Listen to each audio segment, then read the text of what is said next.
बजकर 33 पर भारतीय हदूद से एक शय ने मुल्की फ़ज़ाई हदूद की खिलाफ वर्जी की और पाक फ़ज़ाइया ने उस मशकूक शय की मुकम्मल निगरानी की और उसे गिराया। अच्छा, DGISPR ने यह भी कहा कि मियां चन्नू में क्या हुआ, भारत को वजाहत देना होगी। और आज बुज़दिल भारत के वज़ारत दिफा की जानिब से एक बयान जारी किया गया जिसके मुताबिक एक तकनीकी खराबी की वजह से मिसाइल हादसाती तौर पर फायर हुआ जो पाकिस्तान के एक इलाके में गिरा। अच्छा, भारतीय वज़ारत दिफा ने मिसाइल दागने को फौज की गलती तस्लीम करते हुए वाक़ये को इंतहाई अफसोसनाक भी करार दे दिया। इस पर बात करने के मौजूद सीनियर दिफाई तज्ज़ियाकार lieutenant general retired Naeem Khalid Lodhi साहब। जनरल साहब, बहुत शुक्रिया वक्त देने के लिए। जनरल साहब, भारत की इस हरकत पर वज़ीर ख़ारिजा शाह महमूद कुरैशी साहब ने कहा है कि अभी तो नंदन की चाय ठंडी नहीं हुई और भारत को चाय की और तलब हो गई है। और इत्तलात हैं कि इस भारतीय हरकत से सऊदी अरब, कतर और PI के जो जहाज़ हैं मुतासिर हो सकते थे। क्या कहेंगे आप? जी, बहुत शुक्रिया। देखें, पहली बात तो ये है कि अगर ये बात दुरुस्त है जो कि भारत कह रहा है कि ये तकनीकी गलती है, तो ये कोई नाअहली ज़्यादा है, गलती कम है। लेकिन जो हम लोग जो जानते हैं कि मिसाइल कैसे फायर होते हैं, कैसे अपने तब्दील करते हैं डायरेक्शन, तो ये बात मानने वाली नहीं है। कम से कम मैं नहीं मानता कि ये कोई गलती थी। गलती से फायर हो सकता है, उसके बाद गलती से वो मुड़ कर पाकिस्तान की तरफ भी आ गया और गलती से ऐसे इलाके में चला गया और फिर गलती से गिर गया। पहली बात तो ये कि DGISPR ने ये नहीं कहा कि वो हमने गिराया है, उन्होंने ये कहा है कि वो खुद गिरा है। और लेकिन मैं ये समझता हूँ कि ये रिएक्शन काफ़ी नहीं है। मिलिट्री का रिएक्शन तो ठीक है, उन्होंने उसको ट्रैक किया और अंदाज़ा लगाया कि इसमें वॉर हेड नहीं है, इसलिए उसको आने दिया या वो आ गया, जैसे भी था, मतलब वो भी बाद में पता चलेगा। लेकिन फॉरेन ऑफिस का ये रवैया काफ़ी नहीं है कि वो भारत को कहें कि जी अभी तुम्हें ये नहीं है और वो नहीं है। फॉरेन ऑफिस को ये एक सीरियस चीज़ है। एक ऐसा मिसाइल जो कि मेरे ख्याल में न्यूक्लियर वॉरहेड को कैरी कर सकता था, वो मोड़ काट कर पाकिस्तान की हदूद में आ गया।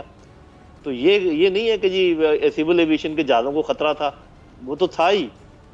पाकिस्तान को कितना बड़ा ख़तरा था, मेरा ख्याल है कि UN सिक्योरिटी काउंसिल में लेकर जाने वाली बात है, UN के लेवल पे लेकर जाने वाली बात है कि एक न्यूक्लियर केपेबल मिसाइल पाकिस्तान पर दागा गया है और उसके बहुत सारे वजूहात हो सकती हैं। तो मेरा ख्याल है कि हमारा रिएक्शन वीक है, कमज़ोर है और एक न्यूक्लियर पावर के स्टेटस का रिएक्शन नहीं है। भारत का रवैया गैर जिम्मेदाराना है। भारत खित्ते के अमन को खतरे में डालने की कोशिश कर रहा है। उम्मीद है सलामती कौंसिल के मुस्तकिल मेंबरान इस पर खामोश नहीं रहेंगे। वजीर ख़ारजा शाह महमूद कुरैशी का भारतीय वज़ारत दिफा के बयान पर सख्त रद्द-ए-अमल। वजीर ख़ारजा ने सवाल उठाया, क्या भारत इस काबिल है कि उसके पास इस किस्म के हथियार हों? अगर गलत फहमी हो जाती तो उसका जिम्मेदार कौन था? भारत को कटहरे में लाना होगा।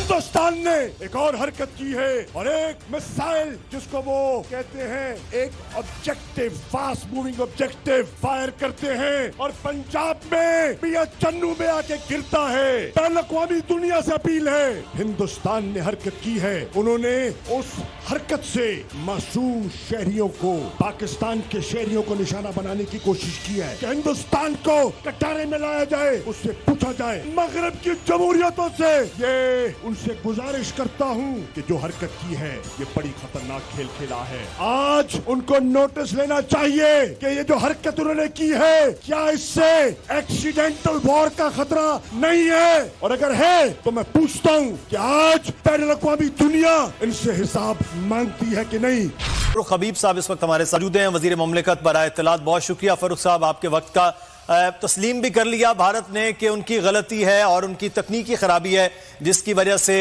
ये मिसाइल फायर हुआ है जो पाकिस्तान में आकर गिरा है। तो क्या कहेंगे सर? देखें, ये तकनीकी खामी नहीं है, ये उनके दफाई निजाम की कमजोरी है, ये उनके दफाई निजाम की नाहिली है। उनके पास कैपेसिटी नहीं है।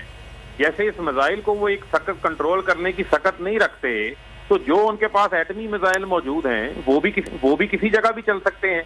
पूरे खित्ते के अमन को इन्होंने दाव के ऊपर लगाया हुआ है। कभी यूरेनियम इनके आम शहरों से मिलता है, कभी इनके मिसाइल कंट्रोल हो जाते हैं। मुझे आप ये बताएं कि अगर ये मिसाइल जो है वो किसी एयर स्पेस पे हमारी इंटरनेशनल फ्लाइट को हिट कर देता या ये गुंजान आबादी में गिर जाता, जानों का नुकसान हो जाता, तो कितना बड़ा नुकसान होता। और जब कल हमारी पाकिस्तान की जो अफवाज पाकिस्तान है वो इतनी विजिलेंट है कि इन्होंने इसका पूरा ओरिजिन बताया, कहाँ गिरा वो भी बताया, इन्होंने एक्सपोज करने के बाद भारत को अपनी गलती का एहसास हुआ। ये वही काम है कि बगल में छुरी मुंह में राम राम। पहले भी इन्होंने कुलभूषण यादव वाला मामला आपको याद होगा, इससे पहले बहुत सारी चीजें हुई, आपको सब चीजें याद होंगी।